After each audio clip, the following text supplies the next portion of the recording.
good morning, family church. It's Monday morning, the start of a brand new week full of kingdom opportunity. And I just wanted to share an encouragement with you this morning as we continue in our corporate fast. And I don't know whether you started on the 1st of January, day one, or whether you're maybe starting today at the start of a brand new week. But wherever you're at in your own individual journey as part of our corporate fast, then I pray that you're gaining something from God in this time and really drawing close to Him in this season. I wanted to share a thought this morning all around the thought of removing distractions. Now, why do I want to share on this just for a couple of moments? Because as we remove distractions, we begin to actually understand what the whole point of this corporate fast is. Because remember, as we often say, this isn't about just fasting. If that's all we're doing, then as has been said before, we might as well just do a diet.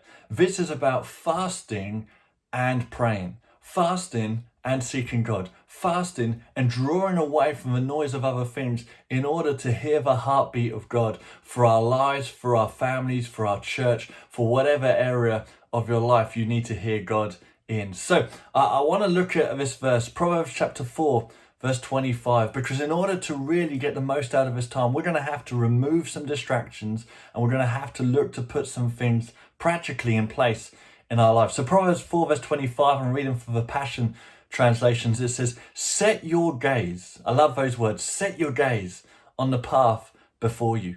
With fixed purpose, looking straight ahead, ignore life's distractions. Verse 27 says, don't allow yourself to be sidetracked for even a moment. Let's look at this very briefly. What are some distractions in your life that are shouting loud? What are some things that you need to begin to ignore or lessen the amount of time you're giving to, lessen the amount of energy or focus, just lessen the noise that it takes up in your life? Now, obviously, there's some things that you can't ignore and you can't move away from, things like your employment. Please don't quit your job just because we're in the midst of a corporate fast. Don't say, family church told me I needed to seek God in this time. I don't have time for work, and quit your job. That's just stupidity. Don't do that. Don't ignore your spouse or your family. That won't turn out well for you. There's things that we can't ignore, but there's other things that we can know they're taking up too much time and effort and consuming our thought life and just our attention. Things like your mobile phone.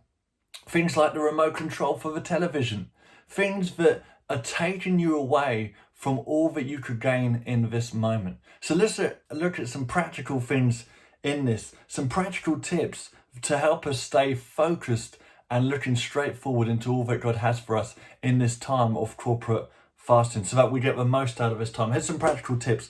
Put time limits on your phone.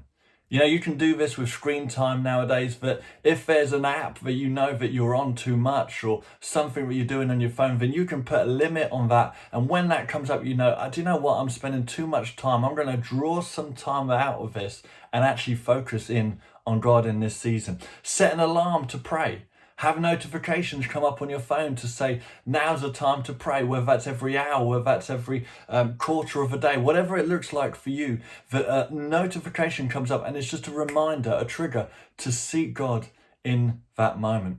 Don't put the TV remote back where you usually put it. This is a great thing to do because when you put it somewhere differently, you won't be on automatic pilot. You have to go look for the remote control. And as you do, your mind will kick in and say, no, I haven't got time for this. I'm going to seek God in this moment.